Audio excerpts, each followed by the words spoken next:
All right. Okay, so thanks everyone for being here today.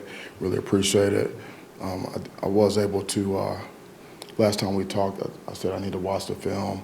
We were able to do that, and so there are a few takeaways. Offensively, ball security is critically important. The turnover margin is the biggest indicator of winning and losing. And in the present time, we're on the negative side of turnover margin for the season. So that also is reflective of our record. We need to create more explosive plays on offense. We need to sustain drives, and we need to score points. We're really close in the run game. Defensively, our pre-snap alignments need to improve. We need to do a much better job of stopping the run on a consistent basis, and our tackling needs to improve. We need to be tighter in coverage, man and zone. We need to get pressure on the quarterback on all downs. We need to get off the field on third down. We need to take the ball away. Again, that's turnover margin. So I'm excited about the opportunity. I'm really optimistic and determined is how I feel at the moment. Maryland's a very well-coached team. They have some really good players. They're explosive on offense. They have a really good scheme on defense. Absolutely, we'll be challenged. And so, preparation is the key for us. But I know you have some important questions for me, so we can just get at it.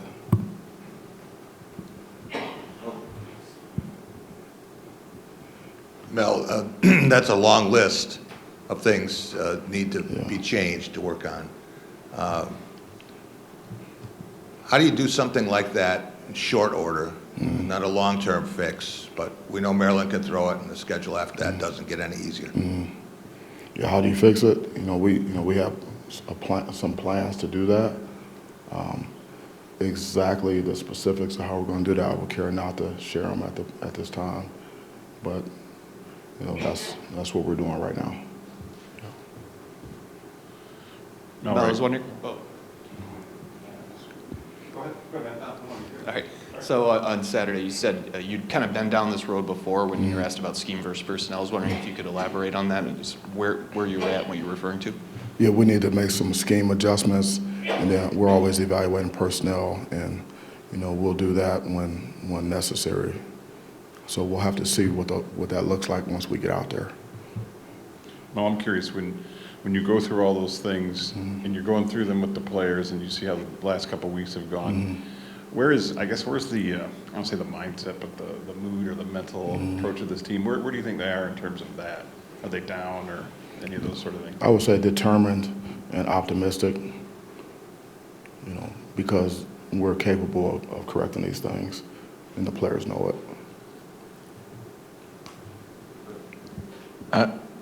You mentioned about the pass rush in particular, and that's been it was a deep area coming in, but that top layer has kind of been hit with some injuries, I guess. How much do you think that's affecting it right now, and how much of it is the development of getting some of those younger guys up to speed to the point where they are comfortable and just replacing? Yeah, it's a next man up situation, which we've talked about before, and that's just what it is. Injuries are part of the game. From a rush and coverage working together standpoint, we can do a better job in coverage. We get them to hold the ball a little bit longer, and because we're close on some rushes. We've identified some guys that they can win one-on-one, and we have to, from a scheme standpoint, get those guys in one-on-one situations so they can win. And then also, there's times when the coverage is there and the rush isn't there. And so we have to have rush and coverage working together, coordinated rush, whether it's pressures, blitzes, or four-man rush. And that's going to be important that's going to be important, especially this week with coordinated pass rush, because as quarterback, if you're not coordinated in your pass rush lanes, he'll pull it down and he'll take off with it, inside and outside. And we've seen that all year with the teams we face. If you're not coordinated in pass rush, the quarterback will pull it down and he'll take off running. Mel, right here, it's been tough sledding with the run game the last couple of weeks. I think you mentioned it off the top. I think you said you were close. Just what are you seeing there? What fixes sort of have to happen? And are you confident that those fixes are, available or possible? Yeah, we have room to run. In instances, we got to make sure we hit the hole. And then we need more push and more strain on the line, more movement, and then also with the tight ends and receivers, continue to strain, because it takes the line and the tight ends, the receivers and the backs, and making sure we're getting in and out of the right plays. Then score differential is a part of it as well. We get down big early, and then becomes a score situation, and it becomes a race against time, and running the ball is really, it's really limited options there because of the time in the game and the score differential. You can see in the last couple games, especially like in the second half, we were able to get the run game going, but we don't score, and then the score differential gets so large, and then the running game is pretty much, it becomes a 2-minute situation for the rest of the game. Mel, how do you get a defense to have a swagger? Like a year ago, even when they were giving up yards, it seemed like there was a little something to them, an edge to them, and I'm wondering how you get guys to feel a certain way about themselves like that. We just coach it into them, and then gaining confidence in practice, by doing it fast in practice, and making plays on a consistent basis in practice. Swagger is I'm not sure exactly what the definition of that is, but I would think that it's playing with confidence because of demonstrated ability, in practice, and then starting fast in games.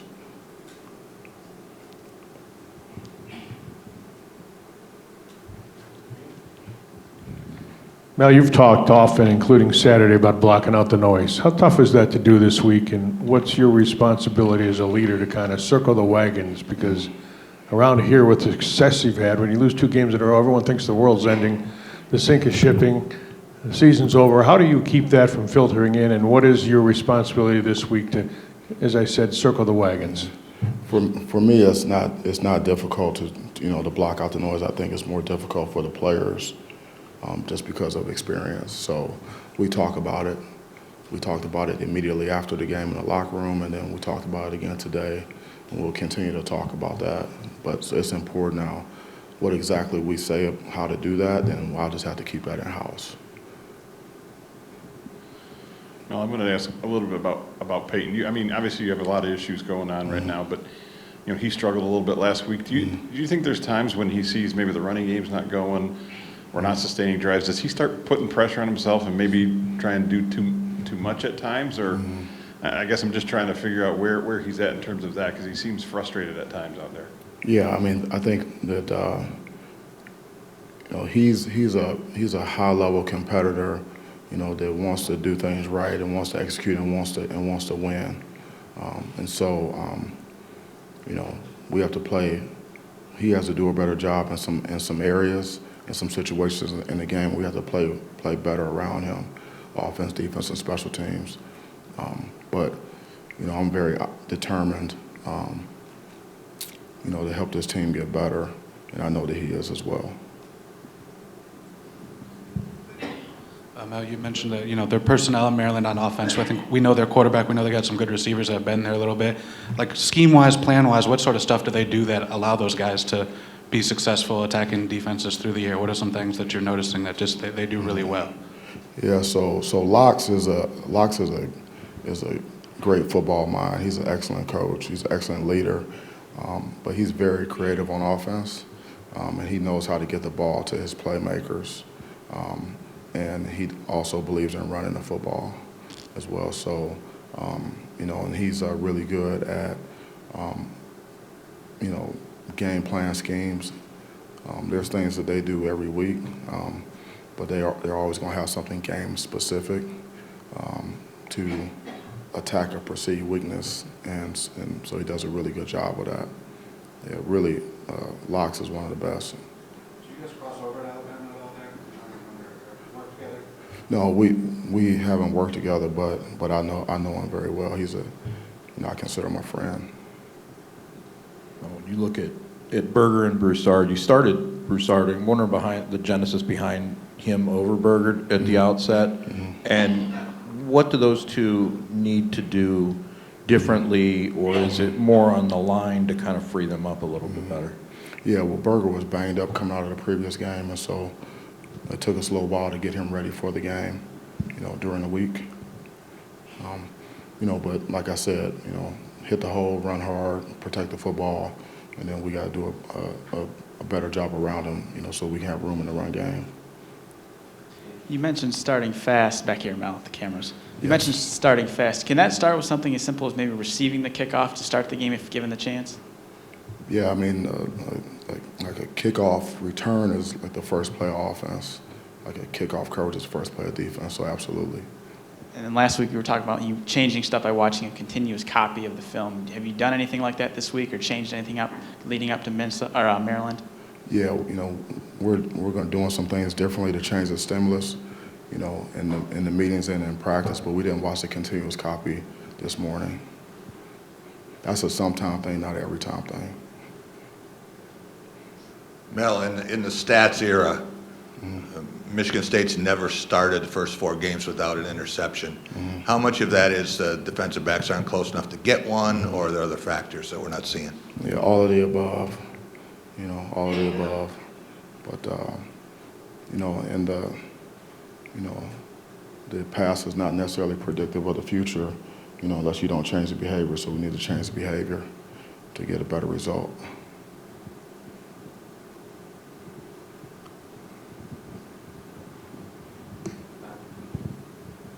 And that was 2 weeks in a row with only 6 plays in the first quarter. How much do you think that had to do with your defense not being able to get stops because they didn't get off the field and didn't have an opportunity? Yeah, I mean, well, like I said, third down, you get a team to third down, you got to get off the field. And we got them to third down, but then we didn't get off the field, and then they sustained drives, they eat the clock, they ultimately end up scoring. Your offense is sitting on the bench. And then when we get the ball to the offense, when they do have an opportunity, then we have to sustain drives, convert, drive the ball and score.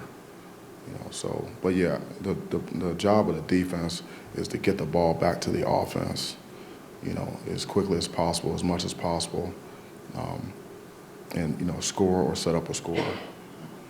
And so we're not doing that. We haven't done that. As a coach, what's the challenge of attacking that list of improvements that you started with, but also trying to focus on your guys and making sure they're mentally, they're there? You said they're determined, but those are 2 separate areas that obviously fall under you. Yeah, it's a all hands on deck 24/7 challenge. So that's what we do as coaches. It's a little bit, it's a lot easier to coach guys when everything's going well. But when adversity hits, that's when really where the rubber meets the road. And so I have a lot of confidence in our staff, and also our players. It's about how you respond to adversity, and I'm determined and optimistic because of the response that I'm seeing from our staff and from the players. Mel, you just kind of hinted at it, but what is your confidence level with the staff right now? High. Mel, you talked before the season about having guys in different categories as the season broke, like guys who weren't ready, guys who were ready, guys who you'd have a plan for who might be ready down the road. As you get into the season, do you reassess that with some of the youngest guys and see where different guys might be? Yeah, we do that daily. Yep. And so if you see a guy on the field that maybe you didn't see out there the previous weeks, that may be a reflection of that evaluation. Hey, Mel, coming into this season, you talked a lot about this whole transformation of the program from being a coach-led team to a player-led team. So during these last couple of difficult weeks, what have you seen from this? Has it been a player-led team, or has it been the coaches having to kind of pick them up? Yeah, I mean, it's I see the players really stepping up, and I mean, I'm seeing that happen, which is important. And so we always need more of it, but I don't feel like it's the coaches dragging the players through it, which gives me optimism. Would you be able to provide an example, maybe, of one of these that you've seen with the players, or is that an in-house thing? Yeah, I mean, like, we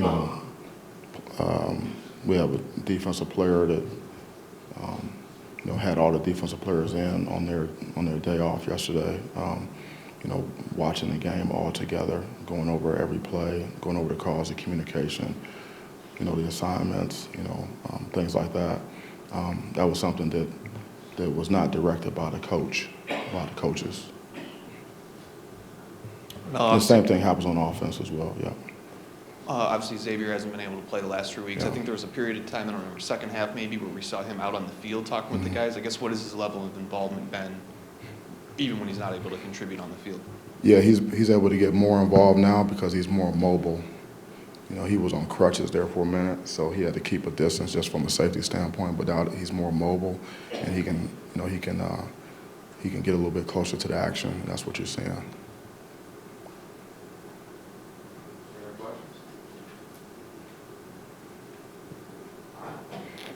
All right, thank you. Thanks for showing up. Thanks for your questions, and we'll see you in Maryland.